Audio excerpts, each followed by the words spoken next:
Suatu malam, sekelompok penjahat bermain poker sambil berdebat tentang kota mana yang paling mudah untuk melakukan kejahatan.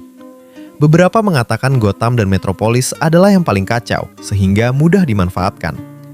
Yang lain lebih memilih Coast City, karena Green Lantern biasanya sering berada di luar angkasa. Lalu seorang villain berkata bahwa ia pernah mendengar Central City cukup sulit, tetapi menurutnya kota itu terlalu dibesar-besarkan. Semua yang ada di meja langsung menatapnya, sebelum berteriak bahwa Central City adalah yang terburuk. Salah satu dari mereka bertanya, apakah ia tahu kenapa villain kelas kakap seperti Joker tidak pernah macam-macam di Central City? Ia kemudian menceritakan saat Joker mencoba menyebarkan gas racunnya di kota itu. Namun begitu gas mulai menyebar, Flash muncul dan meninju Joker sampai terpental kembali ke Gotham.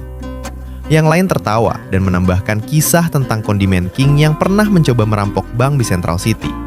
Namun tiba-tiba dia tersadar bahwa ia sudah berada di tengah gurun pasir. Butuh waktu 1 tahun penuh baginya untuk pulang. Villain tadi bersikeras bahwa mereka hanya melebih-lebihkan. Namun yang lain menjelaskan bahwa yang lebih parah justru adalah anak-anak didikan Flash.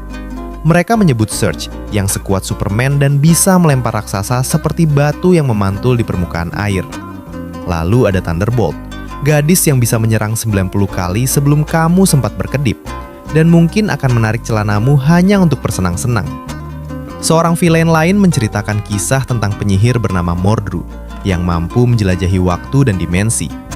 Suatu hari ia memutuskan mengunjungi Central City.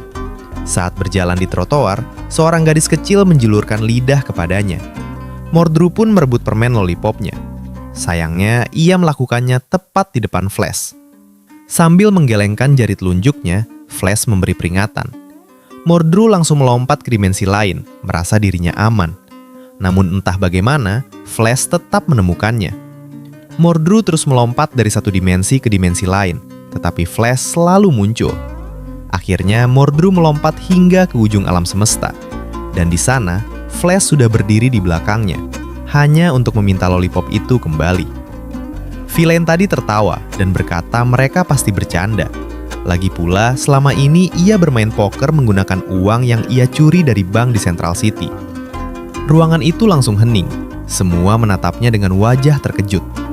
Mereka mulai mencoba pergi diam-diam sebelum Flash muncul. Tiba-tiba terdengar ketukan di pintu. Villain itu berkata santai bahwa mungkin itu pizza yang ia pesan.